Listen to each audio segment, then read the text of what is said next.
শিক্ষা গুৰু কি? শিক্ষা গুৰু কি? গুৰুৰ অবিহনে জ্ঞান নহয় আৰু জ্ঞানৰ অবিহনে কোনেও মহান নহয়।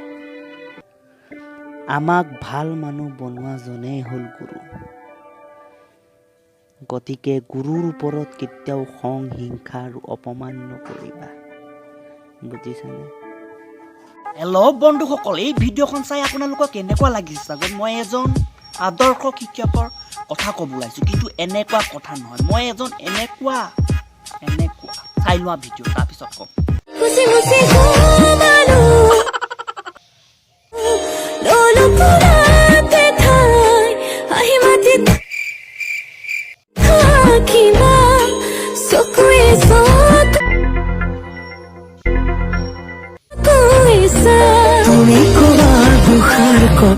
এইখনেই সেইখন ভিডিঅ', যিখন ভিডিঅ' যাৰ লগত আছে, যিজনে চাইছে এইটো সময়ত সেইজনে মহান ব্যক্তি। এই ভিডিঅ'খন চোৱাৰ পিছত মই 10 বাৰ ভাবিলোঁ, মই এইখন অসমত আছোঁ কেলেই আছোঁ এইখন অসমত, য'ত গুৰুৱে গুৰুৰ মৰ্যাদা বুজি নাপায়, সেইখন অসমত মই আছোঁ কেলে? যদি গুৰুৱে জ্ঞান নিদিয়ে, এনেকুৱা জ্ঞান দিব, তেন্তে আমি জ্ঞানী কেনেকৈ হ'ম? মোৰ নিচিনা চব জধা মূৰ্খই হ'ব। কেতিয়াবা ভাবোঁ এইবোৰ মূল্যবিহীন লিখনি নেকি? ইয়াৰ কোনো মূল্য নাই নেকি? যদি গুৰুৱে নিজৰ মূল্য বুজি নাপায়, তেনেহ'লে আমি কেনেকৈ বুজিম? আমাক জ্ঞান কোনে দিব? এইখন চিনেমাৰ অভিনেতা অভিনেত্ৰীৰ বিষয়ে জানো, কিজানি পৰীক্ষাত ছাৰে প্ৰশ্ন কাকতত এইখনেই প্ৰশ্ন দি দিয়ে। এইজনেই সেইজন যাৰ ভিডিঅ' এতিয়া ঘৰে ঘৰে চলি আছে।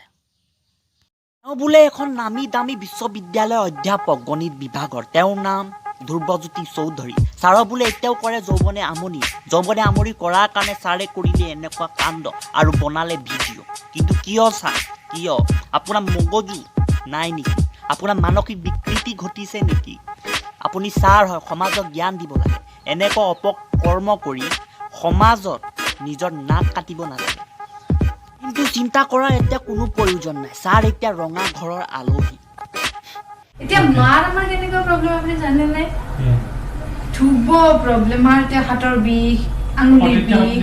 ধুলা বন্ধুসকল, এতিয়া চিনাকি হওঁ এইখন চিনেমাৰ অভিনেত্ৰীৰ লগত। প্ৰথম অৱস্থাত সকলোৱে ভাবিছিল অংক ছাৰে টিউচন কৰিছে, কিন্তু যেতিয়া গম পোৱা গ'ল আচল কাহিনী, তাই বোলে ছাৰৰ লগত অংক কৰিবলৈ অহা নাই, তাই বোলে ছাত্ৰী নহয়, তাই বোলে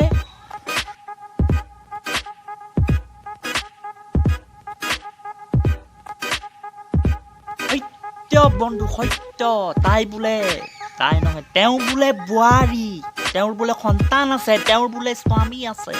কিন্তু যেতিয়া এই ভিডিঅ'খন গোটেই অসমত ভাইৰেল হ'ল, তেতিয়া কি হ'ল? যিবোৰে তেওঁক ট্ৰল কৰিলে, তেওঁৰ অৱস্থা কি হ'ল?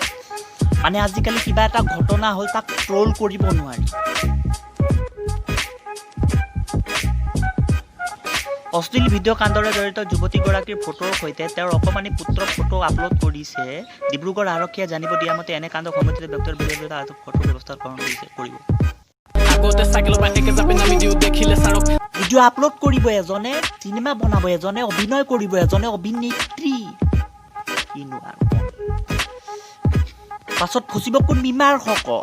কিবা এটা বেয়া হ'ব, তাক ট্ৰল কৰা যায়, চবেই জানে। যেতিয়ালৈকে কিবা এটা বেয়া নহয়, তেতিয়ালৈকে কোনেও ট্ৰল নকৰে, কিন্তু যেতিয়া কিবা এটা বেয়া হয়, চবেই ট্ৰল কৰে। এতিয়া এইটোৱে ঘটনা হৈ আছে, কিবা এটা ট্ৰল কৰিছে, কেছ দিয়া হৈছে, কেছ। বন্ধুসকল, এতিয়া মেইন কথা, ছাৰৰ কণীত জুই লাগিছিলে মই গম পাওঁ, ছাৰক যৌৱনে আমনি কৰিছিলে মই গম পাওঁ, কিন্তু ছাৰক ট্ৰল কৰা, সেই বিশ্ববিদ্যালয়খনক ট্ৰল নকৰিবা, বাকীবোৰ শিক্ষকক ট্ৰল নকৰিবা, সেইজনক কৰা। এজন শিক্ষক বেয়া থাকিলে বাকীবোৰ বেয়া নাথাকে। এটা বস্তাত গোটেইকেইটা আলু বেয়া নাথাকে, মাত্ৰ এটা আলু। সেইদৰে সেই বোৱাৰীক ট্ৰল কৰা, কিন্তু তেওঁৰ পৰিবাৰক, তেওঁৰ কণমানি ছোৱালীক লৈ ফটো আপলোড নিদিবা।